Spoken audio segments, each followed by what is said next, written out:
Hola amigos, ¿cómo están? Mi nombre es Daniela Alzate y en el video de hoy les traigo un recomendado que no se pueden perder. Mauricio Vargas, Jorge Lesmes y Edgar Telles son los responsables de que se haya materializado y divulgado a la opinión pública el escrupuloso y muy significativo libro que hoy tengo en mis manos, que se titula El presidente que se iba a caer. Creo que vale la pena distinguir que esta joyita, que consta de un poco más de 400 páginas, se trata de un documento periodístico, o tal vez de un volumen que narra un caso de la historia de Colombia o de una novela que a forma de diario pone de manifiesto un oscuro asunto que se denominó como el famoso Proceso 8000. El Proceso 8000 devela los nexos entre el narcotráfico y la campaña del expresidente Ernesto Samper. Entre los elementos básicos del libro destaco como primera instancia la narrativa. Cuenta la forma en que se narran los hechos. Es interesante poder conocer y escudriñar el diario de estos periodistas que con gran esfuerzo nos aterrizan en la historia, la verdadera historia del Proceso 8000 y todo lo que implicó la misma. Todo el proceso de investigación, de corroboración de información y demás que implica un caso de estos, que implica sacar a la luz pública un caso como tal. A esta narrativa le acompañan dos componentes que son, primero, la cronología de los hechos, lo cual considero que hace 10 veces más interesante la lectura. Inyectan en el lector esas ganas insaciables de descubrir qué pasa al día siguiente. Es un libro que se narra a forma de diario, es decir, que todos los días pasa algo, todos los días hay información que corroborar, todos los días hay algo nuevo que conocer. El proceso es también de los elementos básicos más importantes. Es el que considero nos ata la historia. Este proceso transcurre durante 3 años consecutivos, que fueron 1994, 1995 y 1996. Esos fueron años de ardua investigación que, como el mismo libro lo dice, no deja nada entre el tintero, que no está maduro para salir, pero tampoco resiste las presiones de publicar lo que de ningún modo podría quedarse dentro de ese mismo tintero. El fin de estos 3 periodistas era develar la verdad, corroborarla para que nosotros conociéramos todo lo que implicaba este proceso.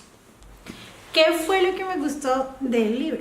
Del libro me gustó que evidencia la fuerte labor investigativa por parte de los 3 periodistas protagonistas de la historia. Esta labor demuestra la importancia de la profesión como un proceso que escabulle la información y que tiene ante todo un compromiso con la verdad y con la sociedad. Para mí como periodista, por ejemplo, me enseñó que la información es como una piedra preciosa y como tal se le debe tratar con delicadeza, con respeto, así también como a la fuente que nos provee esa información. La fuente se debe respetar y proteger. El objetivo de todo periodista considero que debería ser aprovechar esas fuentes, la información que estas nos dan, y dar un buen manejo de esa información, para así poder brindar veracidad y seguridad, siendo este el principal compromiso que nosotros como periodistas tenemos con la sociedad y que le debemos a la sociedad. Este libro se lo recomendaría a todos aquellos estudiantes de periodismo como yo, que quieran saber qué es en realidad una investigación periodística, aquellos que se interesen también por este campo del periodismo que es la investigación y que quieran conocer un poco de cómo es llevar un proceso de investigación.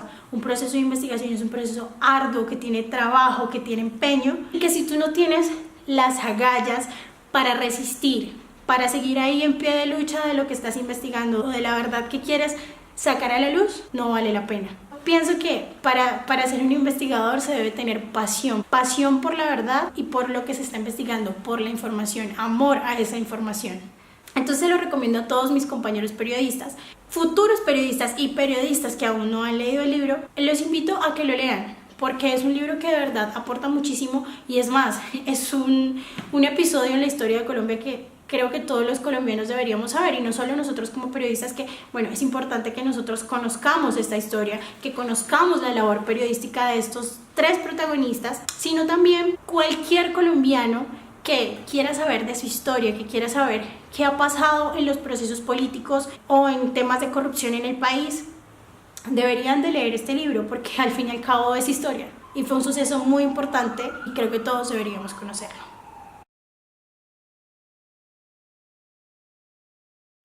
Como este, han existido alrededor del mundo más casos de corrupción. Hoy los iluminaré con 3 casos que considero todos deberíamos de conocer, sobre todo los periodistas. El primer caso es el caso Menem. Carlos Saúl Menem, político y abogado de profesión, fue el presidente de Argentina por el Partido Justicialista desde 1989 hasta 1999. Menem, junto al exministro de Defensa Óscar Camillón, fueron condenados por contrabando agravado de armas a Ecuador y Croacia durante la década del 90.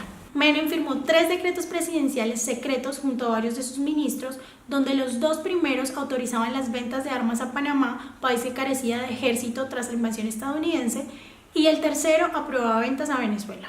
Lo más curioso del asunto es que ni Panamá ni Venezuela pidieron ni recibieron las armas, las cuales casi en su totalidad fueron enviadas a Croacia, que estaba en guerra con Serbia tras la disolución de la ex Yugoslavia. Otra parte de las armas fue enviada a Ecuador en la década de 1995 durante su guerra con Perú.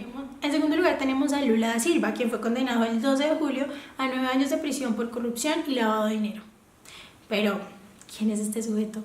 Luis Ignacio Lula da Silva es un expresidente brasileño, líder del Partido de los Trabajadores, comprometido con el desarrollo económico, la lucha contra las desigualdades y la defensa del medio ambiente. En 2016 fue sentenciado por recibir un apartamento ofrecido por la constructora OAS a cambio de facilitar contratos en Petrobras, convirtiéndolo en el primer expresidente encarcelado por caso de corrupción en este país.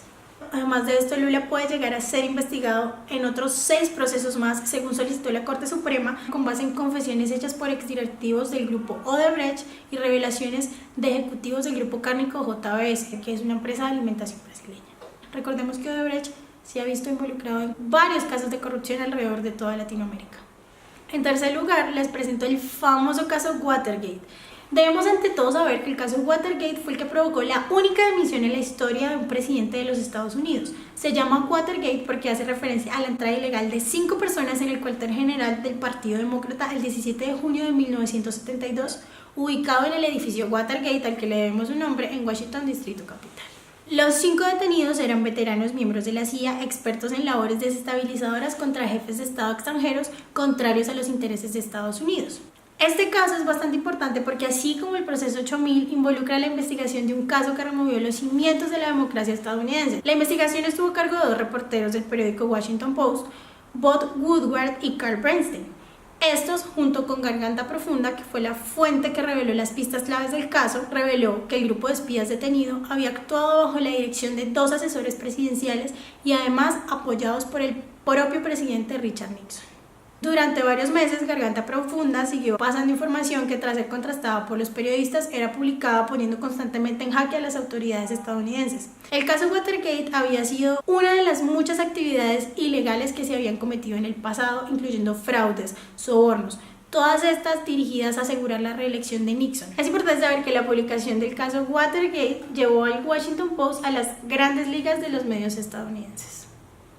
Y hasta aquí llegó el video, amigos, espero que les haya gustado. Los invito a que por favor comenten aquí en la cajita de comentarios, le den like y se suscriban a mi canal. Y díganme si les gustó este tipo de reseñas para seguir haciendo muchas más.